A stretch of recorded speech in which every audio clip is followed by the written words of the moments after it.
As the South was beginning to secede, or talk of secession, this was not the first time. Somewhere in the 1830s, there was talk of secession because of taxes. And a compromise was reached, and for a while, 30 years, quelled the rumors of any type of succession. However, in 1858, Rhode Island, because of certain things going on with the central government of the U.S., talked and came close to opting out of the U.S. and succeeding. Secession at that time was not illegal. No matter what you read in government schools and other history books, at that time secession was not illegal. Why did the South secede? Why did the original southern colonies, or southern states, and at the end I think it was upwards of 13, at least 11 if not 13, why did they secede? Everybody's going to say, slavery. Well, I've talked a lot about slavery and the mixed emotions that even people in the South had, and how slavery was more or less complex issue of the time. At that time, the South had a heavy trading industry going with their agrarian crops, particularly with Europe. And they were funding through tariffs at the port 70% of the U.S. government. Did they get any of that money back? Very, very little. Most of that money went for northern infrastructure and the building of an industrial complex in the north. Remember, at this time, we didn't go through the Industrial Revolution as the 1900s, but it was starting to take hold. They had the cotton mills and the ginning that they could change cotton into fiber, and then they had the mills that would turn it into clothing and cloth and whatnot, as well as several other tidbits of manufacturing that were taking hold in the north. The southern was totally agriculture, farm after farm after farm. If you want to say plantation after plantation, go ahead, it was a farm, some larger than others. Yes, a lot of states did have in their articles of secession about slavery. But at that time, keep in mind, whether you like it, I like it, or anybody likes it, slaves were personal property. The southern owners had paid good money for their slaves. And to just free them all at once would put an economic burden on these people trying to eke out a living out of the dirt. So again, another complex issue. They did mention it, but I guarantee you, if you read every article of secession of the 7 original states that seceded, you're going to see more and more the taxation. There's an endorsement called the Collin Endorsement that actually legitimized slavery to keep the South from succeeding. So if you say the South was succeeding just purely for slavery, and they had this article that said they could keep them, why would they secede? They knew they didn't have the manpower. They knew they didn't have the industrial complex to back them. They knew they didn't have the army. They didn't have an army. They knew they were at very long odds, but yet they did. Because of one thing, overreach by the government. Everybody talks a lot about Abraham Lincoln and being the great emancipator. I find his monument in Washington, D.C. offends me greatly. Lincoln was a great dictator. At the time the hostilities were starting to take place.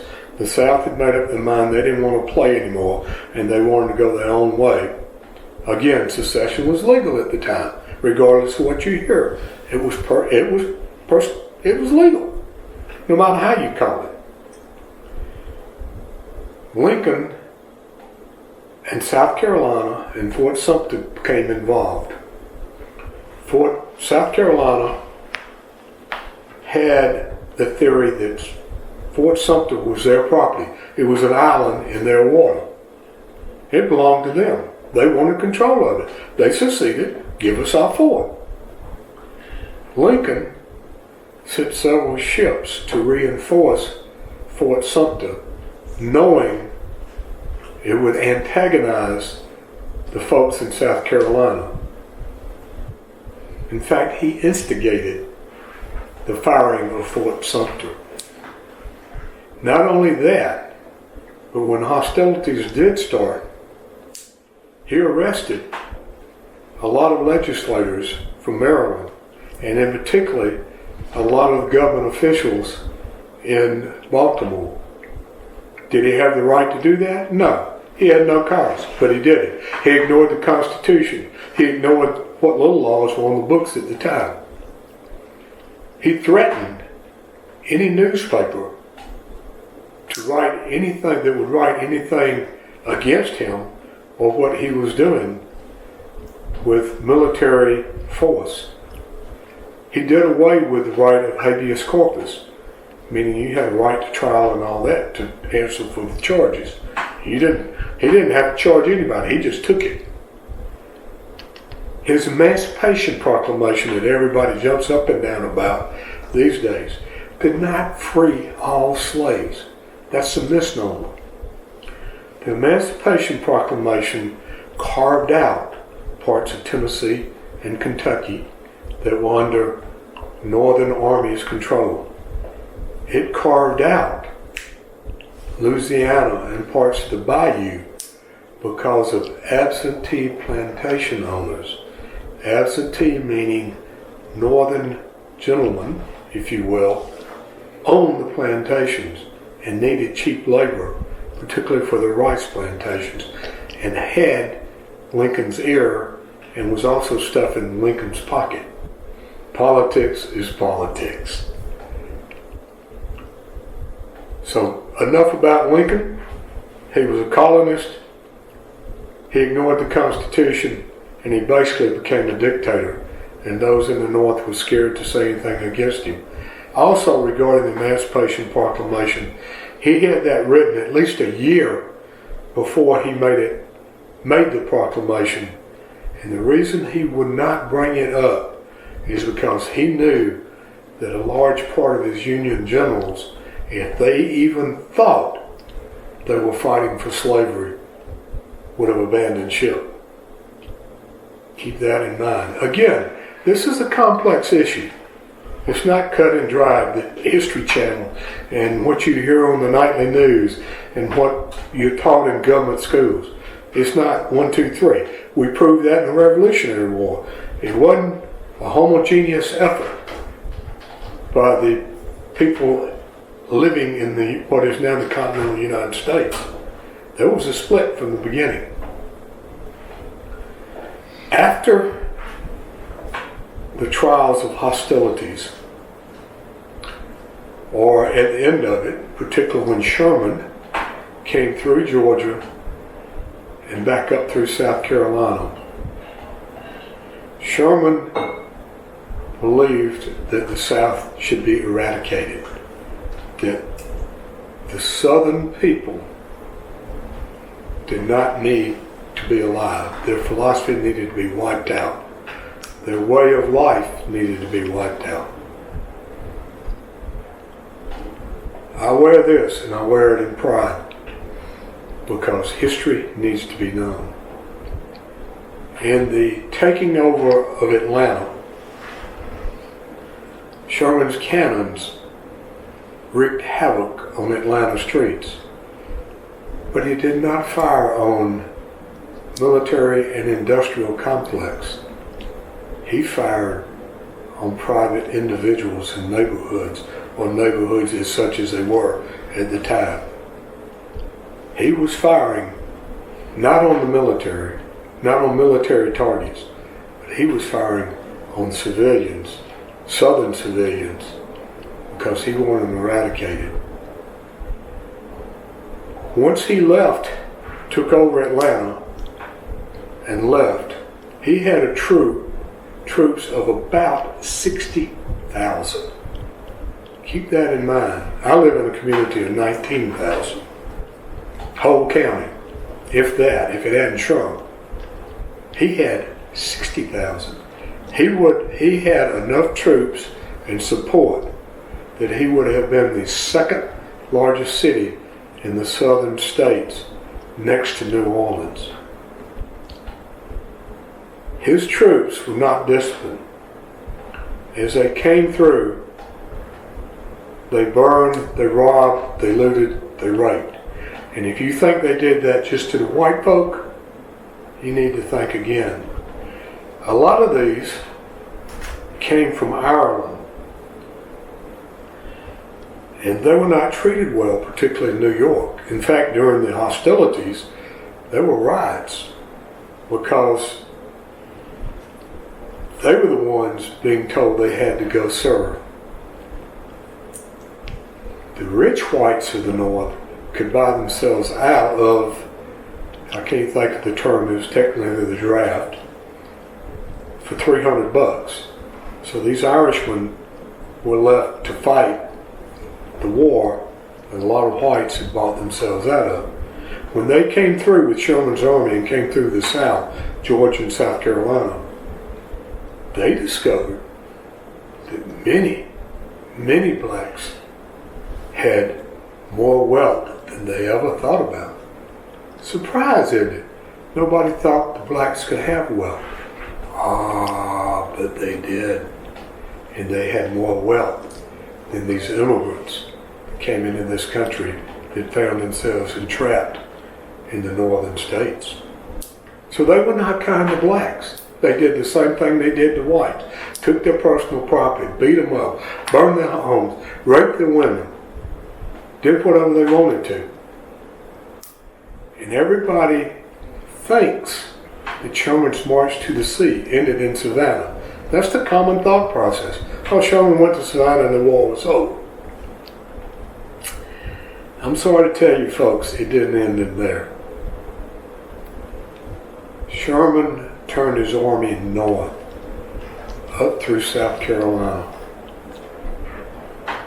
And he did the same thing to Columbia as he did to Atlanta. It was burned to a crisp. Houses were taken advantage of, people were taken advantage of, wealth was stolen. And Sherman went on up through the rest of South Carolina, North Carolina, on into Virginia when the war came to an end and Lee surrendered because he didn't have enough forces or equipment. He was beat and he knew it, and he wanted the death to stop. Keep in mind excuse me, that Civil War perished through either bloodshed, fighting, gunshot wounds, or disease. 700,000 American citizens. Yes, I consider those of the South citizens. Still do, always will. They fought for their cause. They fought for independence. But 700,000 folks died. Now you think, well, that was only 700,000. I don't know the exact number of what the population of the United States was at the time. But I do know this, it wiped out at least a third, if not more, of young men ages 18 to 25 of Southern heritage. In short, it almost ended Southern warning. So we've covered a lot of ground. We've talked about the split from the get-go. We talked about Lincoln and he's not the emancipator everybody thought. After the war, you heard about Reconstruction, and you've heard a little bit about carpetbaggers and scallywags, but it's kind of brushed aside. I have convinced myself, again, a personal thought, that a lot of the racial tensions that were created in the South were created by Northern generals who tried to get the slaves to impose an uprising against their owners, and they could very well have done that. The farms, plantations, were left to women, old men, and the slaves to keep them operating. And towards the end of the war, it was basically to keep everybody alive. During the period of Reconstruction, the U.S. government proposed to the blacks, and they were trying to get the blacks and the whites split so they could gain control. They wanted hostilities between the blacks and the whites, particularly in the South. So I've convinced myself that this period of time created the racial tensions that we're still living with today.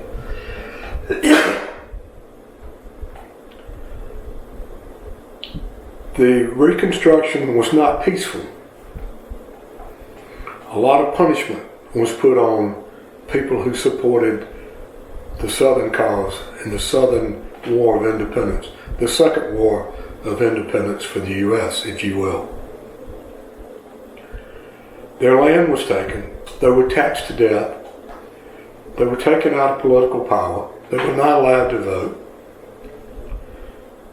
A lot of the blacks at the time were promoted to high positions in government on purpose, not because they were qualified, not because they would try to rebuild the South, not because they would govern favorably, because the Northern government wanted to create animosity between the blacks and the whites, and they were very, very successful. You hear a lot about the KKK, and no doubt General Bedford Forrest, one of the great Southern generals. There was a lot of confusion as to whether Bedford Forrest had anything to do with the first KKK. I've read where he did. I've read where he didn't. Cannot find confirmation that he did. But the first KKK, Knights of the Ku Klux Klan, was formed because of Reconstruction and the government in Kentucky that was being abusive to the folks in the South who supported the War of Independence for the South, of the Second American Revolution. They wore hoods. And this is where the hoods came in, because if then the governing folks even thought they were going to be against them, they were hung. No questions asked. You didn't get a trial. You were hung. If that government thought you were not going to be cooperative and go along with what they said and still be a little rebel, your family was burned out, your women were raped, and you were hung. No questions asked. That's how the first KKK came into being. Now, with any organization, and I'm not defending them, but with any organization that became such a part of it that was a little rebellious than it should be. And that's when it was done away with. It had done what it meant to do, to bring government under control and not punish folks that had supported the Southern cause and make things pretty much on an even keel. It was dissolved. It's cropped up, I don't know how many times. Again, it'll crop up one time and it'll go away. Cropped up another time and go away. In the 1950s, there are pictures of the Ku Klux Klan marching on the mall in Washington, D.C. supporting Democrats. Call it what you will. But they were still wearing hoods. I don't know. I don't like people who wear hoods. If you're going to argue with me, talk to me. Even when I get stopped by a police officer and he's got sunglasses on, I want to see his eyes. And most of them have laughed and taken off the sunglasses. But that's a little history on the KKK. Getting back to Reconstruction. The Southern rebellious colonies were under military control well into the 1880s. Notice every other country the U.S. has fought and won, they went into a rebuilding mode and helped the countries rebuild. I'm driving Japanese vehicles right now. They bombed Pearl Harbor. Dr. Ponda, didn't it? It was not until 1959 that several of the backwoods, as I call it, terrorists were taken out of the railroad. These terrorists, what caused the actions of the 1860s to ship goods south, the northern folks shipping goods south had one right.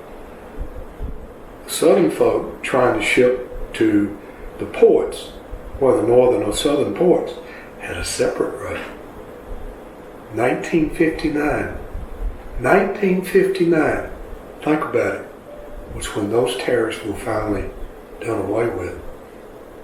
The southern colonies, or southern rebellious states, have been kept and demoralized, or attempted to demoralize, since the 1860s and Lincoln's War of Northern Aggression, as I see it. It wasn't about freeing slaves. It was about power and money and greed. Power, money, and greed. Keep that in mind. This power, money, and greed transferred into the western frontier and annihilated the Native American tribes and their heritage. Go to Cherokee, North Carolina, and go to their Unto These Hills play, and you'll get a different story of what went on. As I begin this, I said we're fighting the same battles that we fought when hostilities broke out in the 1860s. If you turn on the current news, you've got power, money, and greed trying to rub each other out. The common man has been left out. Folks like you and me. Yeah, I've lived a good life. I've lived a very comfortable life. God's been good to me. But these folks want to take part of that away, and I don't live rich, folks. I don't swap Lexuses out every year. I don't take $10,000 vacations every year. I don't fly in private jets. My representatives and senators do. And it's amazing to me how they get into power and they think they have a job for life, and yet they serve. And I don't know who they're serving. But again, folks, getting back to the meat of this, we're fighting the same battle that was fought with Jefferson and Hamilton, that was fought in the 1860s, that has been fought ever since. Does this country want a strong, dictatorial, centralized government? Or does it want individual states' rights with limited federal intrusion? And there's another thing you should consider. When this country was originally founded, senators represented states, thereby giving states a voice in the big federal government. That was done away with. And now that senator represents the people, giving the states no voice in the federal government. And I'm starting to laugh. Some of the most progressive states are starting to fight government intrusion. sanctuary cities, like whether you like or not, whether I like or not, they're defying the federal government. California, a very progressive state, is basically telling the federal government they don't want to play. So in conclusion, we've covered a lot of topics. You can believe what I tell you. You don't have to believe it. But I will encourage you to read and to listen and read with an open mind about the truth of what was going on in this country. We were split from the start. I'm sorry, we were split from the start. Somehow or another, through many periods, we've lived peacefully. But are we going to live peacefully much longer? That I don't know. Good luck, God bless, and God bless Dixie.